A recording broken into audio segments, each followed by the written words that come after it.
Welcome back to the Backyard Basketball Podcast. Liquid smoke. Presented by the Ordinary Podcast Network. Christian Steck, how you doing, buddy? Happy New Year to everybody. That's right. It's been a minute since we've been on here. I'm excited, man. I'm stoked to talk basketball with you.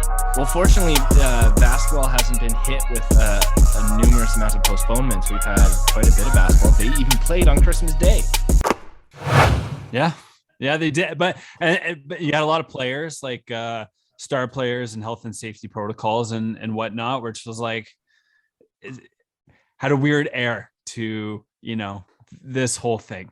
And I think that same, sentiments kind of felt amongst some of the other teams. You think of the NFL or the NHL is doing it a bit more so, but I'm sure, I don't know. Do you feel that kind of way that these teams are still kind of doing stuff, games are happening, but we've got this like big boogeyman around us all the time, and what's the right thing to do and whatnot? Well, we heard early on that Adam Silver wasn't going to do anything. So we're seeing how that affects everybody now. Players are going to get it as they are, and they're working through it. I worry about the long-term health ramifications. Absolutely. Totally. We don't know what that is yet. Yeah, dude. No, well, the other thing I thought recently too. So the NFL playoffs are starting this upcoming weekend, right? Yeah. I was listening to a pod and they were talking about and making their picks, Bill and Cousin Sal or whatnot. And they made the comment, like, going into the playoffs, there was no consensus or confidence of like any real team that you felt, or like any meaning behind, say, the Titans getting the 1 seed in the AFC. They think like, them having the 1 seed doesn't mean anything. Like, and it's because of COVID, this weird wrinkle of players being available, players not being available, and certain games that were won and lost, that kind of this mishmash of the playoffs is really hard to have any kind of consensus on. And I know it's kind of a 1-game death match in the NFL and then you move on. But I think in the NBA, we're going to get to playoff time. And I'm sure there's going to be some teams that are maybe like, do you think you could see, say, like a 5 or a 6 seed team making it all the way to the finals this year? Yeah, absolutely. Oh, absolutely. I think anything's possible, as Kevin Garnett would say. I think that is possible. I think if, we don't know if players are eligible necessarily for every game these days. We don't know who's, gonna get COVID and won't be able to play. Like, that's a huge variable that just has never factored in before. And now that we're not in the bubble, the risk is even higher. I think the other thing that's kind of exciting about it, like I mentioned on the last episode, was the fact that we're starting to see players who have been out of the league starting to get opportunities back in the league with these 10-day deals. And the person I'm speaking towards mainly here is Lance Stevenson. Like, this is a guy that's really rejuvenated his career. And I think the excitement in Indiana, this isn't a team that's going to necessarily make the playoffs, but for a team that was spiraling out of control, this is a good thing. This gives him some stability for sure. Stevenson, I can't remember how many years he was with Indiana initially. Long time. So, he's a homer and the fans love him. And, you can't underestimate how eccentric this individual is. He's such a character on and off the floor and has a crazy night where he dropped 30 some points or something. Yeah. Oh yeah. Big numbers. That's nuts. He's going to stick around for the rest of the season too. Yeah, that's great. I'm happy for him. I'm happy for him. I'm sure Rick Carlisle is really happy about this too. Cause again, it kind of gets the monkey off their back. Maybe. Absolutely. Look over here. Yeah, exactly. Yeah. Look at him blowing on players' ears over here. Yeah. Doing weird jogs up and down the court and some moves. But speaking of moves, terrible segue. Okay. We gotta talk about, I'm so glad that we got to watch the game together, like a good chunk of the game. Klay Thompson coming back. That's right. Yeah, man. He's been out since was it April or May of 2019? How far did the finals go? Pretty late. Like it must have been, it had to been at least May. I think it Could was have May. even been End of beginning May. of June. Yeah, and it may It's a beginning of June. long time. I'm surprised he even remembered how to play basketball, let alone shoot 18 shots in 20 minutes. If I was out of something like that, I feel like the dedication one would have to have. Well, just mental perseverance. Yeah. Like, am I good enough to maintain my body and my skill set? I mean, I know you've got it in you, like that's just skill, but I don't know, man. I don't know. It would be really, really challenging to be out for that long and yeah, and then to come back. And I mean, for a team that's sitting first in the league, or I guess tied for first, and then to get, the 77th best player of all time. Someone would make an argument for the top 75. Well, if he was playing the last 2 years, he probably would be. For sure. Yeah, he probably would be. And so, that's just a testament to him. And he came back with a vengeance. He was you're missing 2 years of your prime. Oh yeah. Meanwhile, Steph Curry's gone and cemented himself as the greatest shooter of all time. Like I bet Klay, I know he supports him and he loves that, but I bet he's just he's irking to get going himself, because he is. If it's not Steph, who's the next best shooter in the league? I still think it's Klay. Yeah, he's got the smoothest shot. It's so consistent. Yeah, it's crazy. Those two guys in tandem, like when they were really, Golden State was really coming onto the scene. They brought about this air of confidence that you never felt before about guys taking 3-point shots, especially early in the clock. Like there's just some sort of comfort that they're so good at it. It's going to go in. Yeah, man. I feel like, probably even like say 20 years ago, having the injury that Klay had, missing that much time and then coming back, like you'd be in the G League. Like you'd be having to like really claw yourself up. And who knows if you could ever get to that place that you were when you left. And well, especially with the injuries, not just being out of the league, right? Not just being Lance Stevenson or Isaiah Thomas, who've just not been able to get back to the league. Totally. Being a star caliber player and having severe injuries. What was the first one? Like Achilles tear and then an ACL tear. Like it's just compound. And he had the ACL tear from the game. Then he was coming back from that injury, and it was like a practice or something. He tore that ACL, the Achilles. That's not good. That's not good. I mean, it would make me really nervous, Bob Myers. Like, oh, I'm sure. Okay, so injury prone, especially in practice. But being able to come back. So does this cement Golden State in the West here at the top? Like, does this mean that? Okay. Yeah. And does Kyrie coming back from Brooklyn do the same thing for them? Nope. That's not because of any spite that I may have towards. That's because he can't play every game. Well, that's a big part of it. And I think you also have to look at not necessarily the standings of these respective teams at this point in the season, but I think the energy in the locker room, and the energy in the locker room between these two teams could not be more drastically different. I think with Golden State, this could not be more of a perfect opportunity, because I feel that they were just coming off a high. You had kind of the start of the season, Steph, playing, Draymond playing together. They got these young group of guys. They're pulling off some early wins. They're feeling themselves and getting some confidence early. And then you lead up to Steph's big night, right? Where he becomes, so there's a lot of, I think, energy and momentum propelling yourself to that moment. And then I'm sure, because that moment was so special, you probably couldn't help but have, no matter who you are, in my opinion, some sort of hangover from that experience. So you get maybe, especially at this point of the season for most teams in the NBA, I feel like you get into a bit of a lull leading up to, say, the trade deadline. And then the trade deadline for some teams gives you like a new spurt of energy that carry you that last leg into the playoffs.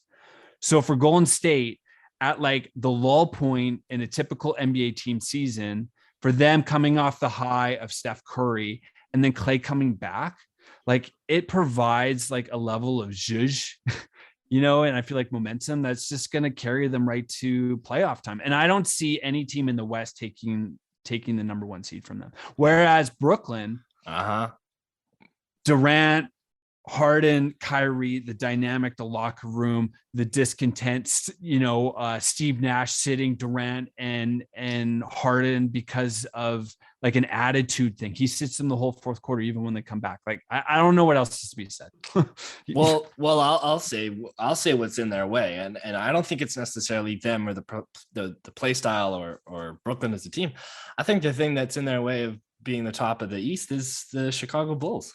And I think they're going to continue to be the Chicago Bulls that they are this year. I think DeMar DeRozan wants to be the NBA MVP. And I think he has put himself in a position to continue to do that.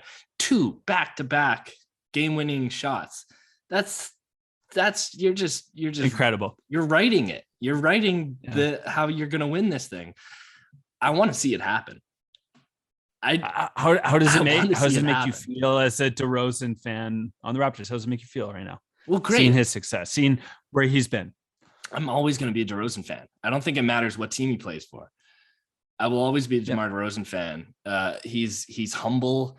He's honest. He kind of stays out of the spotlight, but all he cares, like it's the Kobe mentality.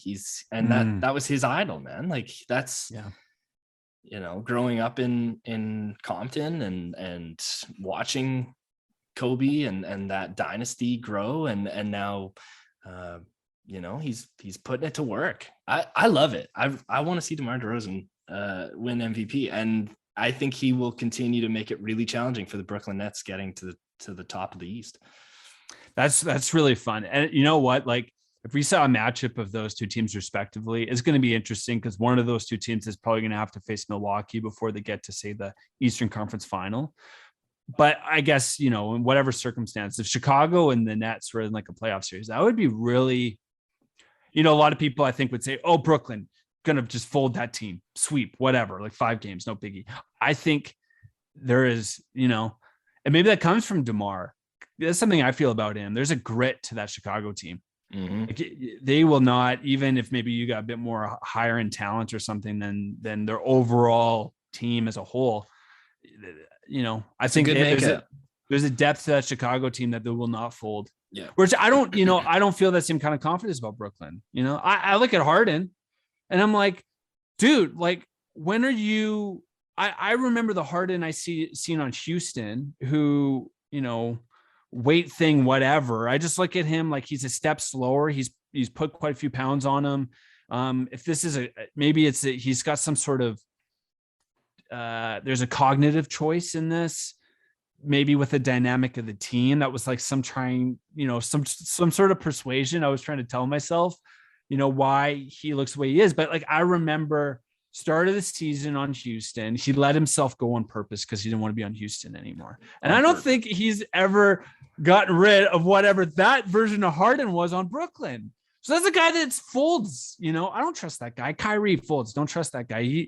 He's so stubborn. He only wants to play, 50% of the games and whatever. Well, he doesn't want to play 50% of the games. He's choosing to because he's choosing not to get the jab. Yeah, that's right. And the other thing so DeRozan and Harden were drafted the same year. I want to jump back to DeRozan. He's always been all-star level caliber. He's never been superstar though. And I think that's what we're starting to see emerge in that is that you're starting to see some of those guys that were of that ilk, Harden. I can't say Durant's like falling away, but Kyrie, they're not being the superstars that we once knew. So to, I just think that the situation in Chicago is so good for DeRozan, the players around him, the way that system works. He wants the ball, they're giving him the ball and he's producing. And I think that they're going to continue to struggle in Brooklyn because they don't know who the fuck gives it, who has the ball at what point in time. We've got 3 minutes left or do we go to Harden? Do we go to Kyrie? And then we saw a couple nights ago like a last minute shot. Brooklyn was tied with, I don't even know what team they were playing. They went into overtime, and they went into overtime because KD missed the buzzer beater shot. And then at the end of overtime, they were tied again, and he had the ball, and they passed it to, like, Joe Blow on the bench, and he was the one that made the shot, and they won the game. So kudos for KD for passing up the ball, but that tells me that they just don't trust each other. There's no confidence that those three top guys are going to necessarily make it happen. I think Durant would love to pass the ball more. I think he would love to share some of the responsibility and load. And I don't know, this is just my perspective on it, but that whole mentality of grass is greener on the other side. Like, sure, you felt with Golden State that this was staff and you wanted something of your own. But I also think it's important to recognize this whole like idea, and LeBron was the first to do this, right? I just go to whatever team. I'm going to talk with my guys. We're going to rally the troops, and I'm going to be playing the role of player and GM at the same time and pull something together and see if we can win a championship with it. And I think like Durant in some respect is going over to Brooklyn, and there's these movement of pieces, and, I'm sure shit that he had some, conversation with Cy and Nash and whatever at Brooklyn when they were talking about bringing Harden along. They was like giving him the thumbs up for it. And this is not easy. Like, I don't know, maybe, but, to think, oh, I'm just going to leave, go another team, pull this together and make it work like LeBron does or whatever. I think this is a really hard thing to do, Oh, absolutely. And even just statistically, win speaking, their last 7 games. So all the way drawing back to the 30th of December, they lost to the Sixers. The next game they lost to the Clippers. The next game they lost to the Grizzlies. And then they beat the Pacers by 8. The next game they lose to the Bucks. And then this overtime game, they win by 2 to the Spurs. And then the next game they get slaughtered by the Bucks. And then or by the Blazers, the Trailblazers, another team that's spiraling. Like that's not good for a team that's supposed to be a championship team. They lost to every plus 500 team there that they faced. So any actual contending team, they couldn't hold anything. All while Kyrie's back. Wait, well, were all those games away games? No, not all of them. No, but my point being that some of those games that he was there. Now, I just want to interject, and I hate that this is coming out of my mouth, but I also want to say, because I was reading about this recently too. You know what? Them as a team, it's not working. And you're talking about the superstar changing the guys that we hadn't seen them what they are. In terms of Kyrie, I don't think there's anybody more gifted ever at the point guard position for his skill. I'm serious. If I had to be objective and serious, I don't. Somebody else said this recently. With his handles, with his ability to change, to pivot, like he's a dancer on the floor and moves in such a way that I know if I had to defend that MFer, he would embarrass the hell out of me. And I would be so frustrated that I wouldn't want to play basketball again. Like, but you know who else said this? So Who said this? Chauncey Billups said this week. He said he's he's the most skilled point guard in the league. Now, if you're Chauncey Billups and you're the Portland Trailblazers, how the hell do you think Damian Lillard's feeling? Is going to feel about that? Well, that's a shit show. I don't even. What's my coach doing? Praising another player on a different team and a different conference. I want Damian when my team is losing. Damian Lillard, come on. He always gets overlooked. Always. Let's see you on a new team. You think he's going to make the All-Star team this year? Yeah. Oh, you know what? If Damian Lillard didn't make the All-Star team this year, I'm sure that privately there would be more. He would have more opening to conversation as being elsewhere instead of being, no, damn it, I'm staying in Portland. I think there'll be more urgency. I guess what I'm trying to say. Right. If he doesn't make it this year, for sure. I mean, the guy's also 31. Like, you got to be looking at everything and everything that's happening in the league right now and the momentum of what the league's going to look like in the next couple of years, I'm going to use this as a segue because I believe that there's one team that has definitively established themselves this year as being like, no, we're fucking here to stay. Okay. And we're going to be a serious threat. And they have already kind of like went over Portland in a way that Portland, I don't even think can catch this team with the direction that these two trains are going. The Memphis Grizzlies are a freight train. Mm-hmm. This is a train that's going like 500 miles an hour, where you got this Portland one that's like sitting, busted on the side. This like these guys blow. I seriously, this season, it's part coincidental that I feel like the majority of games I've actually catch this season have involved Memphis in some way or another. So I feel like I've seen them like a healthy amount so far this year. They're so good, and they're so young, and they've got so many incredible pieces that it's like I feel like that is the most desired, like what the Phoenix Suns, the bright future Suns, which is the bright now Suns. This is the bright future Grizzlies that are like fucking coming at you, frothing at the mouth, sitting fourth in the West right now. They're also 9-game win streak, and currently, as we record this podcast, they're up by 4 on the Warriors. Oh, they'll beat that Warriors team tonight. I guarantee it. Like Ja Morant is going to be one of the top 2 players in the NBA at some point. He may be the number 1 NBA player at some point in his career. He is that special. He terrifies me. For foreboding injury, knock on wood. I pray to God that kid doesn't get injured. No kidding. He's very agile though. Like I do feel like he's got a good handle on what his body can and cannot do. I hope so, because you reminds me a little bit of Derrick Rose with that ferocity. But then that's the scary thing. It makes me think of Derrick Rose. Like, holy shit, he was like Icarus. He went flying at that sun, and then like it sucks. Well, did you see how high Ja Morant went after blocking? Oh, can you even call that a block? It's like a catch. Oh my dude, his leg almost went in. He could have fallen down his leg into the hoop. He was that high. Anyone want to look? Search up. It was against the Lakers. And he makes this like blocking save. That was crazy. Remarkable. And how do you jump that high? I want to learn how to jump that high.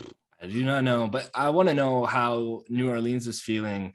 Do you think they made the right decision? And I mean, it's hard to say because he's injured, but Zion was the first overall pick that year.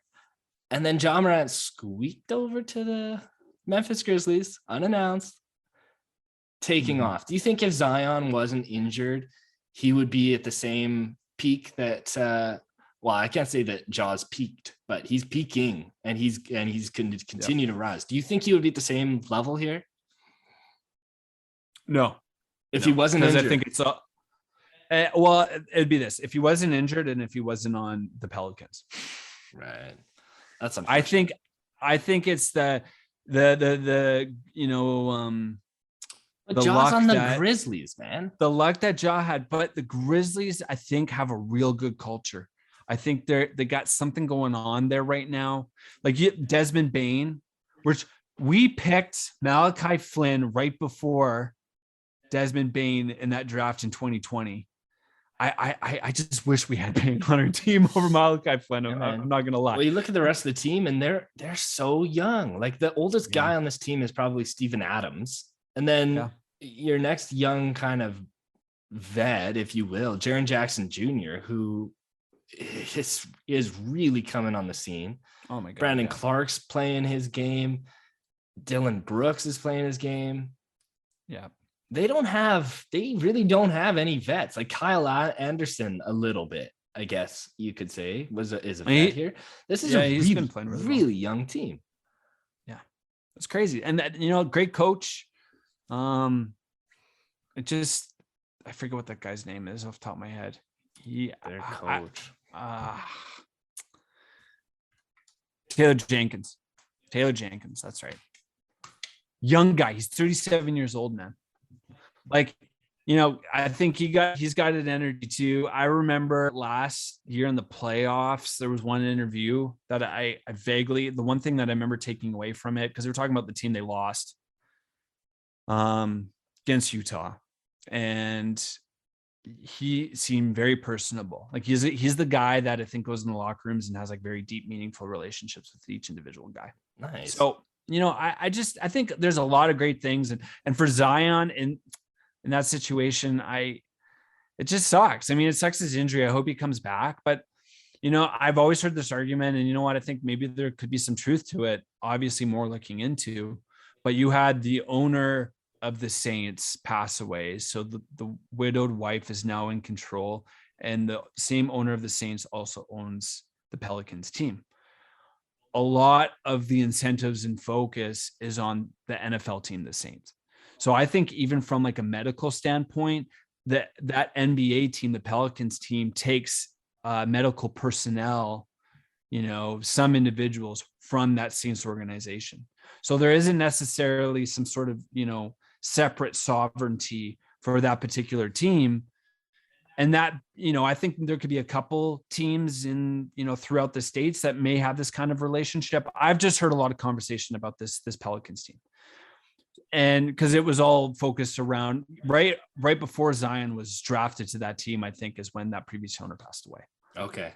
So you're not having like, I feel like the most fullest of intentions of support that you could maybe at some other organizations that also have a different type of history too, right? So then you're more compelled with that level of investment. It's just not there with New Orleans. There's even been conversations about moving the team, to a different city. So for Zion is really fucking unfortunate. I hope he gets healthy. I hope he gets the opportunity to show himself, but maybe like to spread the fullest extent of his wings that Ja's doing. Maybe he can do that on the Pelicans. Maybe he has to go elsewhere. Maybe it's going to be one of those stories like Anthony Davis or whatever. Yeah. And in the meantime, I'll just have to watch Ja Morant fly high, man. Really quick. So that game that I showed you a video right before this, and it was the Memphis game and the Lakers. And it was Desmond Bain and LeBron James were going at each other back and forth. Yeah. So the singer, artist Halsey was sitting courtside that game. Okay. She's a big Lakers fan. Okay. She made a comment on Twitter about Desmond Bain.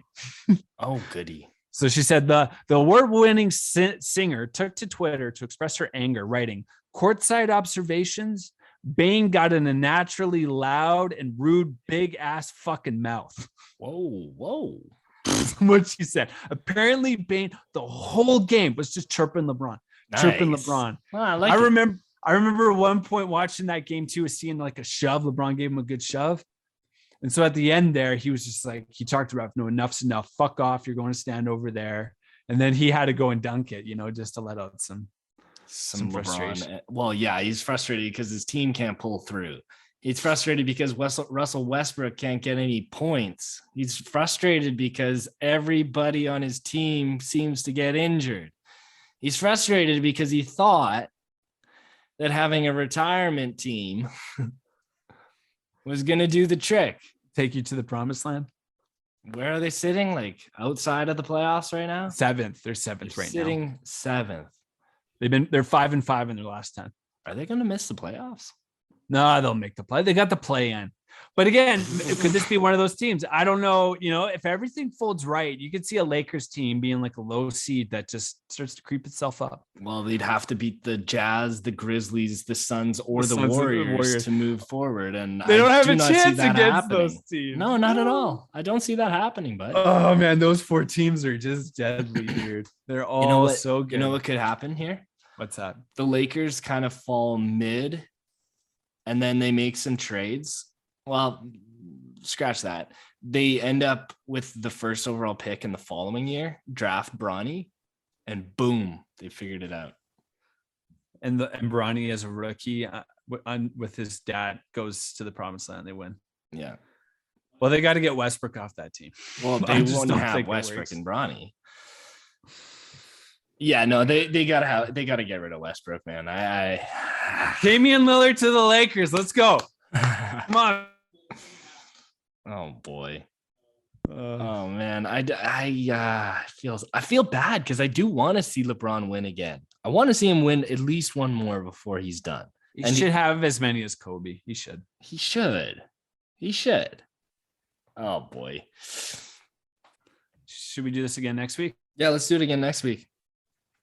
let's hopefully your Boston Celtics team stays intact and Jaylen Brown, Jason Tatum can figure their shit out. They say they're staying.